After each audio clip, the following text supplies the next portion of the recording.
कहानी की शुरुआत होती है सैमी नाम के लड़के से। खून में लथपथ एक नाइट क्लब से निकलता है और सीधे चर्च की ओर जाता है। वह वहां धीरे धीरे अपने पादरी पिता के पास जाता है और जो कहानी में उसका पिता भी है। चर्च के अंदर वह चुप है, लेकिन उसके कपड़ों का खून और उसके हाथ में जो गिटार है सब कुछ कह रहा है। और बीच बीच में देखते हैं कि सैमी को कुछ छवियां दिखाई दे रही हैं। पादरी उसे गले लगाकर सिर्फ इतना कहता है, तुम्हें म्यूजिक छोड़ना होगा सैमी, गिटार नीचे फेंक दो। इतने में कहानी हमें फ्लैशबैक में ले जाती है। अब हम कहानी के फ्लैशबैक में पहुंचते हैं। एक दिन पहले का समय, मिसिसिपी, साल 1932। दो जुड़वा भाई स्टैक और स्मोक अपने शहर क्लार्क्सडेल वापस लौट रहे हैं। दोनों भाइयों में पैसे कमाने की बहुत चाहत है।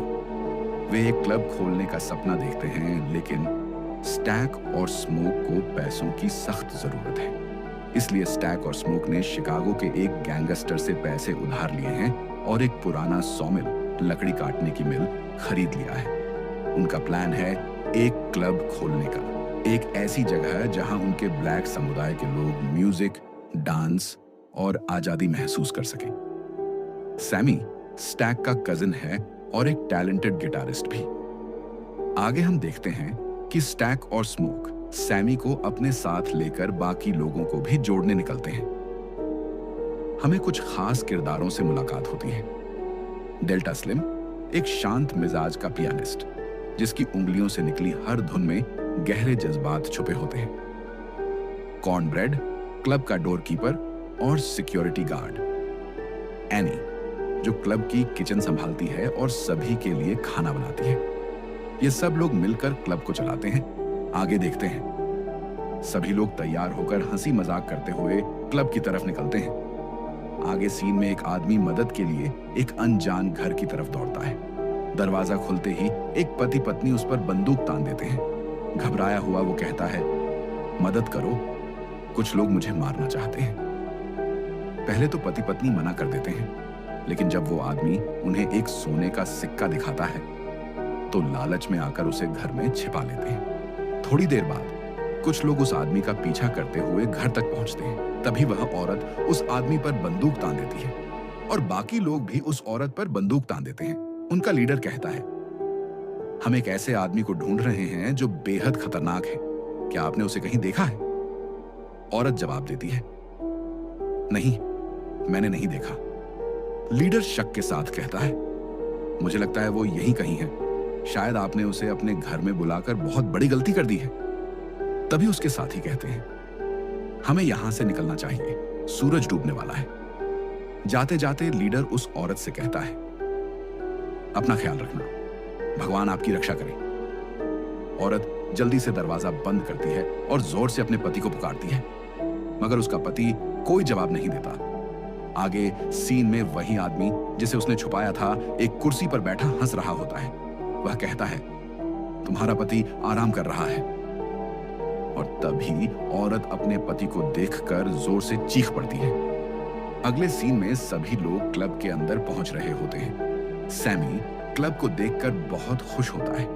लोग मस्ती में नाच रहे होते हैं और माहौल बहुत जिंदा दिल होता है। थोड़ी देर में सैमी की गर्लफ्रेंड भी क्लब में आ जाती है। सैमी उसे क्लब दिखाता है। इसी बीच कॉर्नब्रेड एक लड़की को अंदर आने से रोकता है। लड़की कहती है, क्या तुमने मुझे पहचाना नहीं? कॉर्नब्रेड को याद आता है वो लिटिल मेरी है, स्टैक की गर्लफ्रेंड। वो उसे गले लगाता है और क्लब में आने देता है। सैमी लिटिल मेरी को देखकर हैरान रह जाता है। सैमी लिटिल मेरी से कहता है, तुम्हारा क्लब में आना सही नहीं है, यहां अमेरिकन लोगों का आना मना है। लिटिल मेरी जवाब देती है, मैं तुम्हारे लिए नहीं, स्टैक के लिए आई हूं। सैमी कहता है, मैं उन दोनों जुड़वा भाइयों का छोटा भाई हूं। मेरी को याद आता है, स्टैक ने उसे सैमी के बारे में बताया था कि वो एक बेहतरीन गिटारिस्ट है। मेरी सैमी को एक ड्रिंक के लिए इनवाइट करती है। दोनों बात कर रहे होते हैं। तभी साइड से स्मोक मेरी को देख रहा होता है।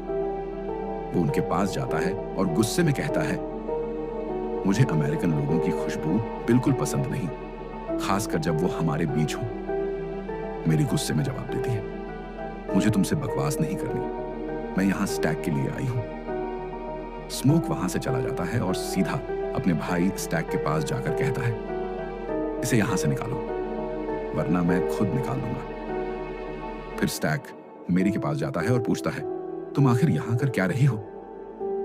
मेरी कहती है, तुम मुझे वहां अकेला छोड़ाए, ऐसा क्यों किया?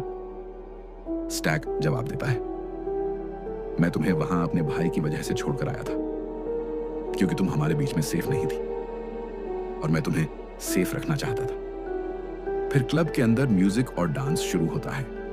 लोग सैमी को स्टेज पर जाकर गाने के लिए कहते हैं। सैमी पहली बार स्टेज पर परफॉर्म करता है और उसकी आवाज में कुछ अलग ही जादू होता है।